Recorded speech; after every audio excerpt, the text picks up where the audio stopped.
Former Department of Corrections officer Eric Santos was terminated from DOC for multiple infractions. His case is on appeal at the Civil Service Commission. Despite this, he maintains there's a climate of corruption inside the prison's perimeter. My main goal is just to, just have clean and correct staffing and management, that can actually make it feel welcoming to work with them, Santos says he's come forward because he wants to be a voice for officers still working at DepCor, who he believes are being harassed and manipulated.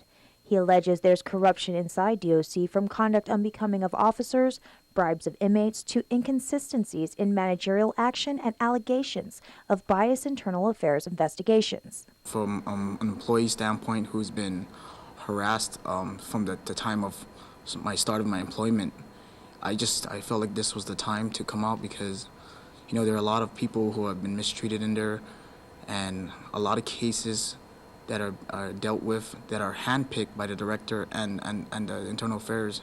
I mean, you have a lot of officers who had many infractions, severe infractions as far as action needing to be taken, and those were never entertained. There's even incidences with supervisors who her conducts were unbecoming, and that was brought forth to the director as well, and those things were not entertained as well. If you look at civil service right now, I think DOC has many cases of people appealing against them because of the director's decision and also the internal investigations, how they conduct their investigations. Santos says his attempts to reach out to DepCor's Internal Affairs Unit was brushed off and swept under the rug, and because of this, he chose to submit the photos and documents to the KUAM legislature. One of those pictures, as we reported, was of a DOC officer smoking inside the prison, which is prohibited. A lot of the corruption in prison is mainly from the officers, and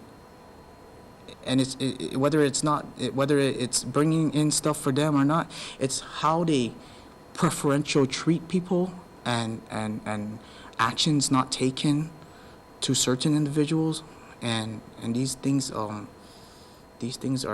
been happening for years and years. KUAM, meanwhile, also received photos from an anonymous source, pictures of a DOC officer sitting in a chair next to an inmate sitting on the floor holding a cell phone. The DOC officer was sleeping.